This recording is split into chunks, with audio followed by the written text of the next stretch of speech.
Hello, Michigan Realtors. This letter of the law is an unprecedented one as I broadcast to you from my basement and we finally go back to work safely and to serve clients. Now, needless to say, this does not mean business as usual. To that end, it's important for all Realtors and clients to understand the changing landscape and requirements under the order. In the absence of detailed practice guidance from the executive order or from LARA, Realtors need to adopt practices that support safe real estate activity. While the governor has eased restrictions on real estate activity, it is important to remember that Realtors have a tremendous responsibility to support safe and thoughtful practices to avoid any return of restrictions under future orders. Furthermore, it will be important to keep track of your own local governmental restrictions and health department requirements to assess any additional responsibilities.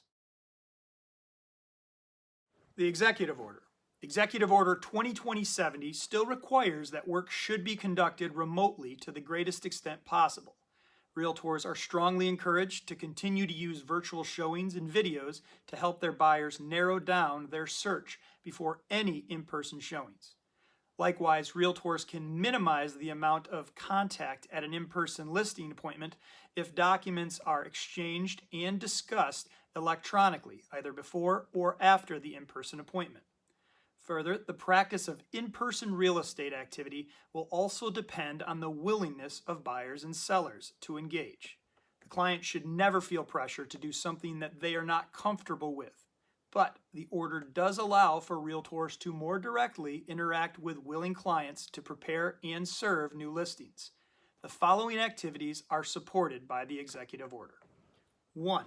All in-person meetings with sellers and showings must be done by appointment. 2. No more than 4 persons may be on the property at one time. No in-person open houses are permitted. 3. All persons must maintain a 6-foot social distance at all times. And 4, landlords and property managers may not arrange in-person showings of a rental unit until after the current tenant has vacated permanently. In addition to the requirements under the executive order, the following best practices are strongly encouraged. 1. Consider limiting in-person showings to potential buyers who have been pre-approved for financing. Use photographs, virtual showings, and floor plans to help buyers narrow down their needs prior to any in-person showings. 2. Realtors are encouraged to work together to avoid consecutive overlapping appointments. A showing with prospective buyers lined up down the block waiting for their turn to see a property is not a good look as we seek to reopen real estate safely. 3. Consider providing marketing materials and other information relevant to the property electronically in advance of the showing. 4. If possible, encourage sellers not to be present during the showing. Ask sellers to turn on all of the lights and leave interior doors, drapes, and blinds open. This will ensure that anyone entering the property will not need to touch the light switches and doorknobs throughout the property.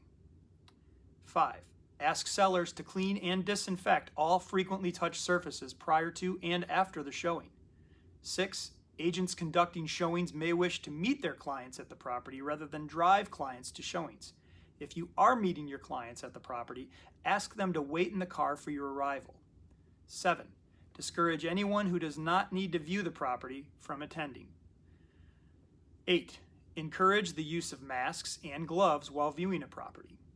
9. Ask buyers to refrain from touching any surface in a property, including light switches and interior doorknobs. Do not share phones, pens, or tablets. And 10. Minimize the time physically present at the property after a showing rather than engaging in a discussion with your clients while still at the property. Consider waiting to discuss the property via email or phone. As you all begin to re-engage safely with your clients, the Michigan Realtors legal team has prepared a safely reopening real estate toolkit that covers many of these discussion points. This resource includes new legal FAQs that will be updated from time to time as we embark on this new normal. Also included is a one-sheet outlining requirements under the executive order, as well as best practices that we encourage you all to adopt. Remember, this is not business as usual. Re-engaging with clients will require significant planning and forethought to help prepare the client, prevent overwhelming the client, and manage expectations. Lastly, we have developed 2 new forms that you may wish to incorporate into your business. While these forms are not mandatory, they do address COVID-19 showing authorizations directly and also include best practices for your buyers and sellers to follow. You can download the toolkit at mirealtors.com/industry resources. Now, thank you for watching, and please forward any questions that you might have to the email below.